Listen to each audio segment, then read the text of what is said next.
같습니다. 신앙생활을 하신 지가 얼마 안 됐는데요. 아들내미, 딸내미가 오늘 우리 가족 찬양이니까 와가 가족 찬양 하라고 하는 거를 듣는 게 은혜인 거예요. 안 듣는 사람들이 세고 셌어요. 내 거길 왜 가냐고 막 그렇게 이야기를 할 수도 있는데, 참 귀한 시간들, 더 아름답고 넓이와 깊이가 있는 신앙생활을 감당하는 우리 윤기봉 집사님의 가족들이 되시기를 간절히 바랍니다. 자, 오늘은 거룩한 교회는 삶과 성품이 거룩합니다 라는 제목으로 하나님의 말씀을 전하겠습니다. 여러분, 교회는 바로 성도들이에요. 믿는 성도들이 교회인 줄로 믿습니다. 건물로서의 교회도 우리가 아름답게 가꿔야 되지만, 성도가 교회됐다면 교회로서의 모습들을 어떻게 감당하느냐가 한 사람 한 사람, 우리 집사님, 권사님, 장로님, 또 목사님, 또 전도사님들의 그 삶의 과정들 속에서 맺어지는 열매들을 통해서 화평교회가 아름다운 교회구나, 기쁨이 있는 교회구나, 하나님이 기뻐하시는 교회구나 라는 것들이 거기에서 판가름이 나게 돼 있다는 거예요. 재정이 얼마고 출석 인원이 몇 명이고 이런 거 그딴 거 필요 없고, 아무리 사람이 많아도 거기에 하나님이 안 계신 교회가 있고요, 아무리 좀 힘들어 보이고 정말 자립하지 못하는 미자립 교회라 할지라도 그 안에서 예배드리는 그 예배의 자리가 은혜의 자리요, 천국 잔치의 자리가 되는 교회들이 있다는 것을 우리는 알아야 된다는 겁니다. 그래서 우리는 교회로서 삶과 성품이 함께 곧 따라갈 수 있는 교회 공동체가 되어야 할 줄로 믿습니다. 오늘 본문의 말씀에 보시면 바로 분명히 이야기합니다. 23절의 하반절에 보면 내가 너희 각 사람의 행위대로 갚아주리라 라고 말씀하고 있어요. 그러니까 교회에게 하신 말씀이거든요. 요한계시록의 7교회에게 주신 말씀 가운데에서 오늘 본문의 말씀은 두아디라 교회에게 주신 말씀입니다. 이 두아디아 교회에게 주신 말씀을 우리들에게 주시는 말씀으로 받아들이면서 나는 이 7교회가 칭찬받는 모습은 있는지, 나는 이 7교회가 책망받고 있는 모습을 한 가지라도 가지고 있지 않은지를 점검해 봐야 되는데, 오늘 성경에서는 내 행위대로 갚아줄 것이다 라고 하는 그런 말씀을 주고 계신 거죠. 이 말씀이 풀려지려면 두아디아 교회의 특별한 상황, 특이한 상황, 다른 교회와는 좀 차별성이 있는 상황에 대해서 이야기하는 구절이 있는데, 그게 뭐냐 하면 여자 이세벨이라고 하는 단어예요. 이 여자 이세벨이라고 하는 단어가, 여러분, 이세벨이 누굽니까?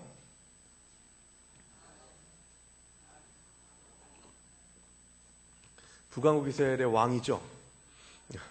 북왕국 이스라엘의 왕인 아합이라고 하는 가장 악독하고 하나님이 기뻐하지 않으시는 왕이 결혼을 했는데, 저 두로와 시돈 지경에 있는 나라에 이 왕의 딸을, 공주를 맞아들였는데 그 이름이 이세벨이라는 이름이었어요. 구약 성경에 나오는 여인 가운데에서 가장 악독한 여인을 찾으라고 하면 이세벨이라고 그렇게 얘기해도 될 정도로 가장 흉악하고 가장 우상숭배하고 무너짐이 들어오게 하는 통로로서 이세벨이 살아오게 된 것을 보게 됩니다. 그런데 이 계시록에는 이세벨, 음녀 이런 얘기들이 참 많이 나와요. 그런데 이 음녀라고 하는 이름과 이세벨이라고 하는 이름이 같은 의미로도 쓰이는 부분이 있지만 그렇지 않은 부분이 있어요. 오늘 본문의 두아디라 교회에 대해서 여자 이세벨이 있다라고 하는 이 말은 우리가 잘 해석을 해야 되는데, 예수님께서 첫 번째로 기적의 사건을 일으킨 곳이 가나의 혼인잔치 아닙니까? 거기에서 포도주가 떨어졌다는 것을 마리아가 알게 돼서 예수님께 얘기를 하죠. 포도주가 떨어졌습니다 라고 그렇게 이야기를 하니까, 이 예수님이 마리아를 부를 때 뭐라고 불러요? 여자여 라고 그렇게 불러요. 이 여자여 라고 하는 이 말씀을 이렇게 부르면서 아직 내 때가 이르지 않았습니다 라고 그렇게 이야기를 하기도 하죠. 여기에서 말하는 여자여 라고 하고 부르는 것과 지금 오늘 본문에서 나와 있는 여자 이세벨이라고 하는 것은 같은 의미로 쓰인 단어입니다. 그러면 어떤 의미냐? 그때 이 여자여 라고 불렀을 때의 이 말은 영어로 말하면 마담 이런 뜻을 가지고 있는데, 이 얘기는 누구누구의 아내라고 하는 그런 의미가 담겨져 있어요. 그러니까 여자 이세벨이라고 하는 얘기는 뭘로 표현하면 되냐면 누구누구의 아내 이세벨이라고 그렇게 할 수가 있는 거죠. 그런데 이 이세벨은 좋은 의미의 단어가 아니라 나쁜 의미의 단어, 하나님을 반하는 세력, 하나님을 반대하는 사람이라는 의미가 담겨져 있는 거죠. 그런데 그 이세벨이 누구냐? 그 두아디라 교회의 중요한 역할을 하는 사람의 아내라고 하는 그런 의미가 담겨 있는 거예요. 그러니까 이 두아디라 교회의 가르침의 이 상황의 문제는 뭐냐? 특별한 상황은 뭐냐 하면 어떤 남자의 아내가 교회 공동체에 일어나는 일들을 쥐락펴락하면서 영적 질서를 붙잡아가지고 자기 마음대로 해석하고 자기 뜻대로 그 교회를 이끌어 나가려고 하는 악한 마음을 가진 어떤 남자의 아내가 있더라. 그걸 여자 이세벨이라고 부르는 거예요. 이 부분을 이세벨이니까 악한 세력이, 악한 영이 두아디라 교회에 들어왔구나, 이런 생각을 하시면 안 되고, 구체적으로 그들의 삶을 무너뜨리게 하고 낙심케 하고 질서를 흐트러뜨리는 어떤 여자가 있었다는 얘기를 하고 있는 거죠. 그러니까 이건 여자에 대해서 폄하하는 내용이 아니라 두아디라 교회를 좀먹게 하고 무너지게 하는, 그 어떤 때는 남자가 될 수 있고 여자가 될 수 있는데 두아디라 교회는 어떤 여자가 그 일을 하더라는 거예요. 영적인 해석을 자기 마음대로 하고 그런 문제들이 발생하게 됐다는 거죠. 어떤 주석가들은 이 부분을 이 두아디라 교회의 목사의, 그때 당시에는 감독의 아내, 그러니까 요즘으로 말하면 담임 목사의 아내, 저 뒤에 앉아있는 저 사람 같은 위치에 있는 사람일 것이다 라고 그렇게 이야기를 한 것이죠. 저는 담임 목사의 아내는 조용해야 된다고 생각해요. 그런 점에서 아멘 하시니까 아멘 하시면 예. 그래서 저는 참 결혼을 잘했다고 생각이 돼요. 그건 괜찮아요. 좀 그런 거 있죠. 이 담임 목사님이 조금 역량이 좀 부족하게 되면 그걸 사모님이 채울 때가 있어요. 그런 목사님들을 자주 봅니다. 그런데 그럴 때마다 항상 들려오는 얘기는 뭐냐면 사모님이 너무 나대가지고 내가 진짜 못 살겠다고 하는 이야기들을 그 성도들이 많이 해요. 처음에는 아이고 목사님이 조용하신데 사모님이 이렇게 이렇게 막 부쩍부쩍 하게 해주시니까 너무 좋아요. 그랬다가 다시 또 사모님이 너무 시끄럽대요. 또 조용하면요 너무 조용하대요. 옷을 잘 입으면요 잘 입는다고 뭐라고 그래요. 사치한다고 그러고, 옷을 못 입으면 못 입는다고 뭐라고 그래요. 어쩌자는 거예요. 그래서 제가 그랬잖아요. 제가 먼저 이렇게 화평교회 가족들한테는 얘기를 했어요. 제 아내는 제가 관리하겠습니다. 그렇게 이야기를 했던 적이 있는데 잘 섬겨주시고 존중해 주셔서 참 감사하게 행복하게 목회하고 있습니다. 참 그런 위치인 거예요. 목사의 아내가 막 이랬다 저랬다, 우상을 황제에게 드린 거 그거 그냥 갖고 와서 팔아 먹어도 돼, 거기에다 절 한번 해도 돼, 이런 식이에요. 그런 것들이 무분별하게 이 여자로 인해서 해야 되는 것들을 하지 않고 해도 되는 것들, 안 해도 되는 것들을 해도 되는 것으로 그렇게 바꿔버리는 그런 일들을 보게 된다는 것입니다. 여러분, 영적 질서에 대해서는요 함부로 판단하면 안 돼요.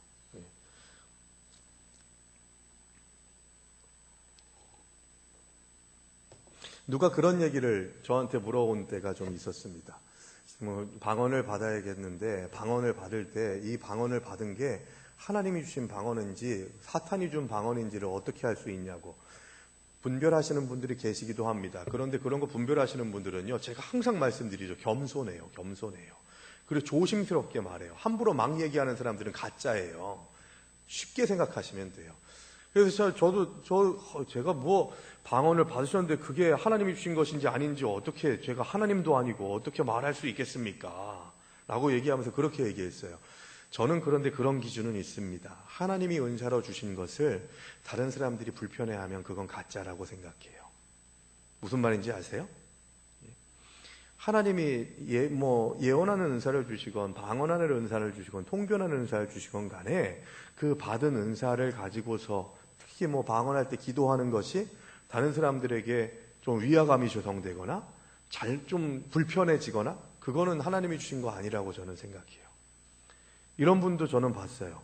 방언 기도를 하면서 옆에다가 컵을 이렇게 딱 놓고요. 기도하다가 팍 침을 뱉어요. 그게 뭔지 아세요? 왜 침을 뱉을까요? 목이 가래에 막혀가지고요? 그게 아니라 기도를 하면서 나는 하나님께서 나한테 기도의 그런 능력을 주셨는데 기도할 때마다 침을 뱉으면 거기에 악한 영이 떨어져 나간다는 거예요. 침에. 예. 여러분, 제가 설교하다가 설교를 막 하는데 막 악한 영이 막 뱉어져야 된다고 옆에다가 컵 넣고 이러면 은혜 받으시겠어요? 어떠세요? 그게 은혜가 될까요? 야, 이게 내 침 뱉는 게 하나님께서 주신 은사야. 이걸 가지고서 악을 이기라고 했어. 저는 그렇게 더러운 은사 하나님이 안 주실 것 같아요.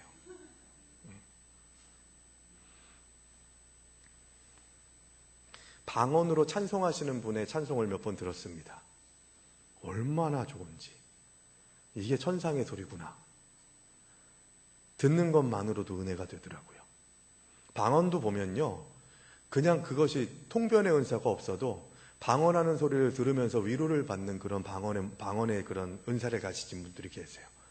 그런데 나 방언한다 하면서 막 그렇게 막 그냥 세상에 나 혼자 있는 것처럼, 물론 기도는 하나님과 1대1입니다. 그런데 진짜 믿는 자들은요, 하나님께서 기뻐하시는 모습으로 덕스럽게 감당해요. 하나님의 은사를 받은 자들은 덕스럽게 행동하고 아름답게 행동해요. 저는 그게 지론이에요.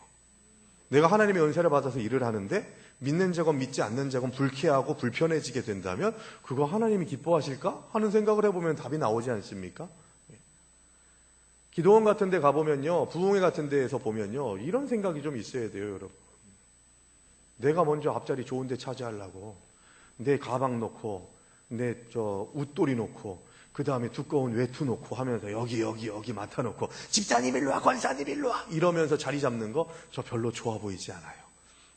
부흥 강사 목사님한테 안수기도 받는다고 그냥 먼저 머리 들이밀라고 난리가 나는, 머리라도 감고 좀 들이밀지 막 머리를 들이미는 그런 모습들을 우리는 저 80년대 70년대 그때 얼마나 많이 봤어요. 그런데 참 믿는 자들이면 그래야 되지 않을까요?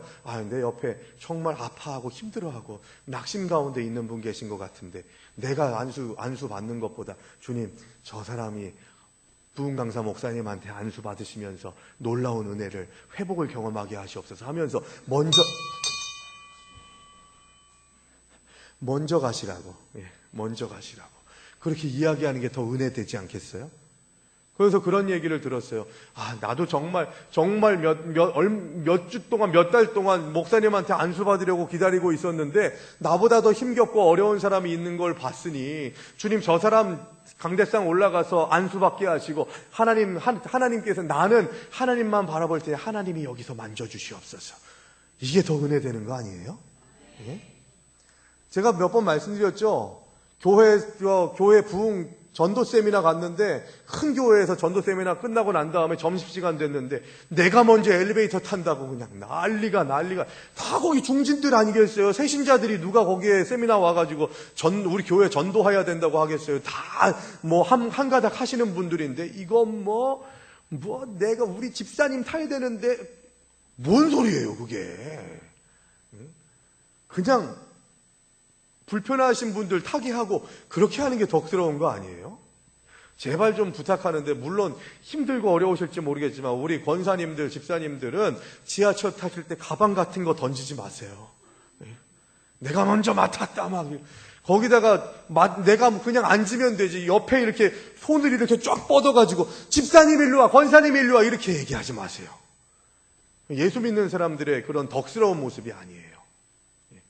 그렇게 편하게 앉아가는 것으로 인해서 예수의 이름이 더럽혀지면 안 되잖아요. 좀 덜 먹으면 어때요? 좀 불편하면 어때요? 그리고 그 힘들게 육신적으로 아프신 분들은 믿지 않는 사람들도 이분이 아프구나 하면서 일어나가지고 양보해 주기도 해요. 근데 억지로 내가 대접받으려고 하면 하나님의 영광이 가려지게 되는 것이죠. 내 마음대로 해석하면 안 돼요. 우리의 삶이 하나님께서 보시기에 아름다울 뿐만이 아니라 사람에게 보기에도 매력적이어야 된다는 거예요. 따라하시죠. 내 행동이 예수를 더럽히지 않게 하여 주시옵소서. 나 편하자고 예수의 이름이 더럽혀지면 안 되잖아요. 내가 너의 행위를 본다, 그것으로 갚아주리라 라고 하신 이 말씀을 우린 기억해야 됩니다. 내가 교회라면, 하나님을 믿는 하나님의 백성들이라면 덕스러운 은혜가 있어야 되는 것 아니겠어요?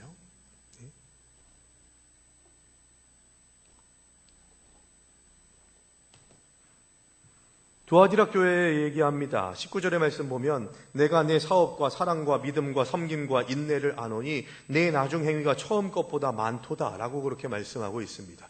대단히 좋은 칭찬 아니에요? 네가 처음보다 지금이 훨씬 더 하는 일들이 많고 열매들이 많이 맺어졌다라고 그렇게 이야기하는 거예요. 그런데 문제는 뭐냐 하면 그 열매라는 것을 우리는 행위로도 많이 이야기를 하고 성경에서도 특히 신약 성경에서 열매를 이야기할 때 행위와 연결짓는 때가 참 많이 있습니다. 그런데 처음에 초반부에는 내 사업과 사랑과 믿음과 섬김과 인내를 아는데 내 나중이 처음보다 훨씬 더 풍성한데 뒤에 뭐라고 해요? 각 사람의 행위대로 갚아주리라. 똑바로 살아라. 행동거지 잘해라. 믿는 자답게 행동해라. 하나님이 주신 기준 가지고 살아라 라고 하는 그런 메시지가, 뉘앙스의 메시지가 전달되고 있는 것을 보게 되는 거죠.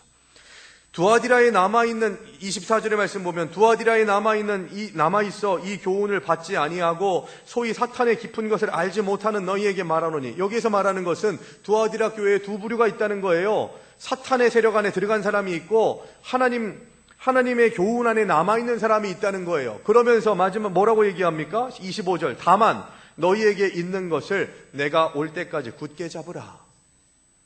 견뎌라. 지켜라.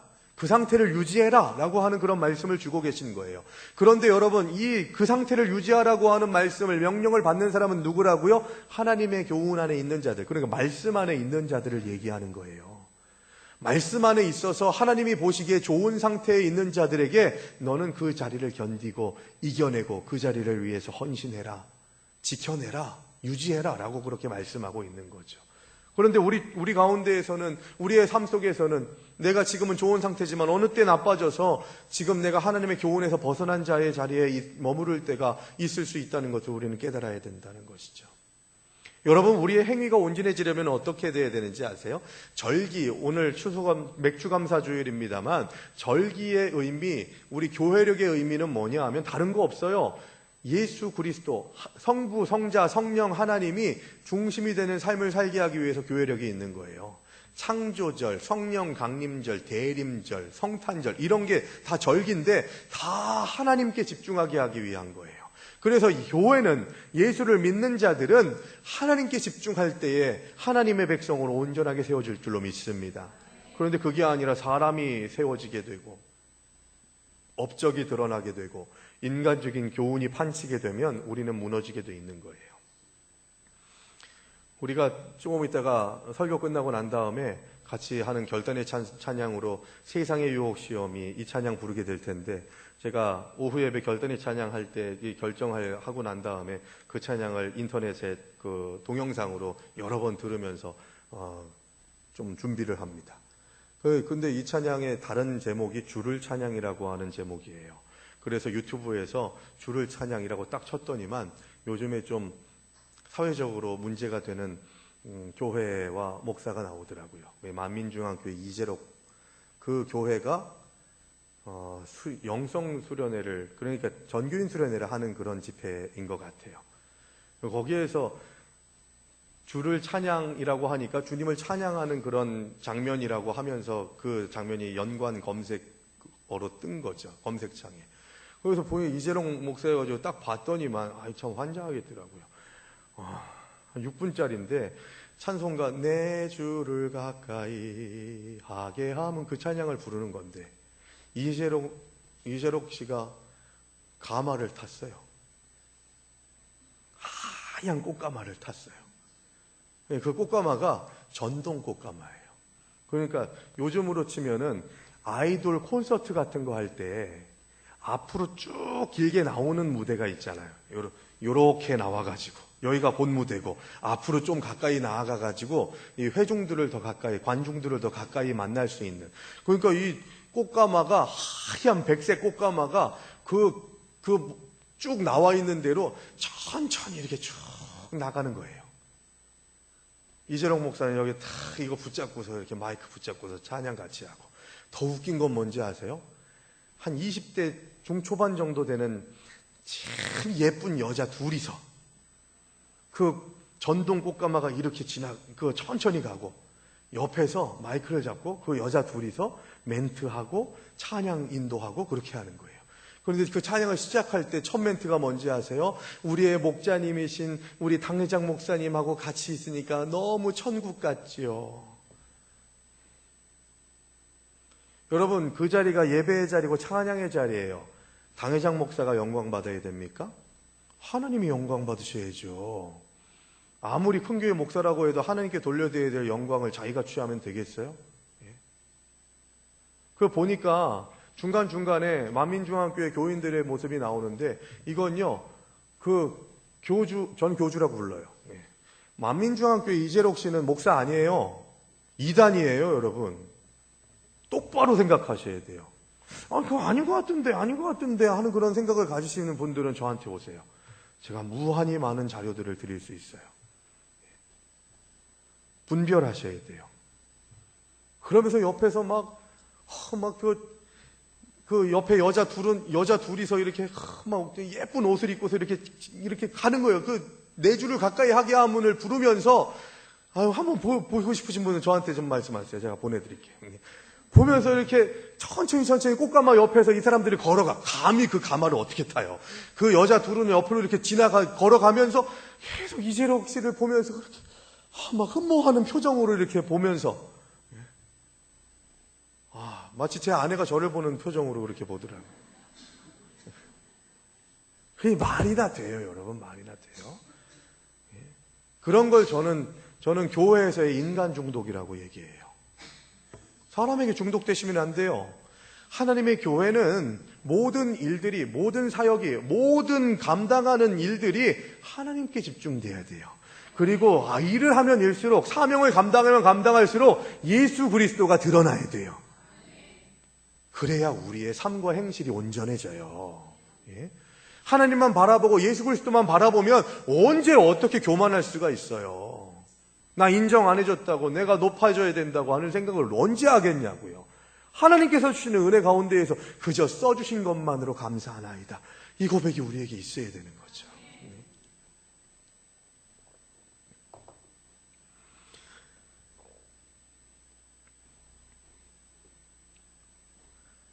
주님께서 우리를 뚫어보고 계세요. 오늘 성경의 말씀에서 첫 번째 구절에서 두아디라 교회의 사자에게 편지하라. 그 눈이 불꽃 같고 그 발이 빛난 주석과 같은 하나님의 아들이 이르시되, 이 얘기는 뭐냐 하면 감찰하시는 주님께서 이르시되 그 얘기예요. 그러니까 뚫어보신다는 얘기예요. 모든 것을 밝히 드러내시는 분이라는 거예요. 아무리 숨겨도 겹겹이 포장하고 쌓아도 너의 중심 하나님이 아신다, 그 얘기예요. 더 온전해져야 돼요. 더 거룩해지기를 소망하셔야 돼요. 하나님께서 주시는 은혜 가운데에서 머리끝부터 발끝까지 기름 부음이 있게 되기를 소망하셔야 돼요. 그런 영적인 욕심은 계속 부리셔야 돼요. 주님, 나를 계속 변화시켜 주시옵소서. 계속 온전하게 세워주시고 하나님께서 쓰시기에 합당하게 준비되게 하여 주시옵소서. 그래서 하나님께 영광 돌리는 도구 되게 하시옵소서. 이 고백이 있어야 된다는 거죠. 나는 몇 년도에 10년 전에 나는 큰 은혜를 받았으니까 지금은 괜찮아. 나 은혜 더 안 받아도 돼. 이게 뭔지 아세요? 구원파예요. 구원파의 교리가 이래요. 한 번 구원받았으면 됐지. 구원받아서 의인됐다면서 근데 무슨 회개기도야. 그래서 구원파는 회개기도를 하지 않아요. 주님, 나는 죄인입니다. 이런 죄를 지었습니다. 그런 기도를 하면 너 가짜 구원받았구나 라고 얘기해요. 여러분, 우리가 구원받았음을 믿으시죠? 구원받으셨어요? 뭘로 구원받으셨어요? 행동으로요? 헌금 많이 해서요? 교회 빌딩 같이 지어가지고 그래서 구원받으셨습니까? 천만의 말씀 만만의 콩떡이에요. 그런 걸로는 구원받지 못한다니까요. 어릴 때부터 찬송하셨죠. 돈으로 더 못 가요 하나님 나라, 지식으로 못 가요 힘으로도 못 가요. 아시죠? 예? 어떻게 되면요? 거듭나면 가는 나라 하나님 나라, 그 다음에요 믿음으로 가는 나라 하나님 나라, 이거예요. 이거. 예? 저는 그런 책이 그런 책이 있었잖아요. 내가 배워야 할 모든 것은 유치원에서 배웠다. 그 책 내용이 있잖아요. 그거 딱 들었을 때 이 찬양이 생각이 났어요. 본질 중에 본질이에요. 우리의 신앙 고백의 본질. 다른 걸로 못 가요. 구원받았는데 뭘로 구원받았다고요? 뭘 믿어요? 목사를 믿어요? 장로를 믿어요? 돈을 믿어요? 아니요. 뭐로 믿어요? 예수를 믿어요. 예수의 뭘 믿어요? 십자가 보혈의 능력. 이거 믿으면 되는 거예요. 할렐루야. 예? 다른 거 필요 없어요. 다른 거. 그런데 구원받았는데 그 믿음으로 구원받았다고 하는 것이 상태적으로 완성된 거예요? 아닌 거예요? 아니에요. 상태로는 아니라니까요. 자격으로는 우리가 절대로 의인될 수가 없어요. 아멘이시죠? 이걸 아셔야 돼요. 이 복음의 본질, 우리가 구원받았다고 하는 그 내용이 뭔지를 아셔야 된다니까요. 구원은 나에게 벌써 임했어요. 그러나 아직 완성되진 않은 거예요. 언제 완성돼요? 주님 오실 때. 우리 주님 오실 때, 재림하실 때. 그때 주님께서 오른쪽과 왼쪽, 양과 염소, 첫째 사망을 다들 경험하지만 둘째 사망에 이르지 않는 양의 무리들, 하나님의 백성들, 진정한 예배자들, 구원받았다고 확신하면서도 상태적으로는 부족하고 나약해서 주님 오실 때까지, 관뚜껑에 못질 될 때까지 계속해서 나는 부족합니다, 나는 죄인입니다 그러면서 성화를 위해서 거룩하게 되어지는, 예수님을 닮아가는 삶을 살기 위해서 몸부림치는 자들이 저와 여러분이 되어야 된다는 거예요. 그래서 우리는 날마다 회개해야 돼요. 오늘은 어떤 사람들을 뒷담화 하셨습니까? 오늘은 어떤 일 때문에 하나님이 기뻐하지 않으시는 마음을 여러분들의 마음의 그릇에 담아 놓으셨습니까? 흘겨보고 짜증내고 열받아 하는 사람들을 축복하고 사랑하지 않고 정죄하고 판단하는 생각들을 가지는 것이 얼마나 많아요. 주일날에 교회에서도 그런 일들이 비일비재하게 일어나잖아요. 이런 말씀 드린다고 해서 당연한 것이다 라고 말씀드린 게 아니에요. 그거 없애려고 노력하셔야 돼요. 하나님이 우리에게 주신 귀한 은혜, 바로 삶과 성품이 거룩하게 되어질 때 성화의 과정을 통해서 진정한 교회로서의 모습을 하나님께서 우리를 통해서 세상 사람들에게 보여주실 줄로 믿습니다. 여러분, 매력 있는 성도 되시기 바랍니다. 내가 하나님의 일을 하는데 다른 사람들에게 인정받지 않고 하나님의 일을 하는 것으로 인해서 다른 사람들을 불편하게 하면 그거 다시 한번 생각해 보셔야 된다는 거예요. 덕스럽게, 아름답게 그냥 살아가는 삶의 모습 자체만으로도 위로를 주고 도전을 줄 수 있는 그런 아름다운 모습, 그것이 바로 교회된 성도들의 모습인 줄로 믿습니다.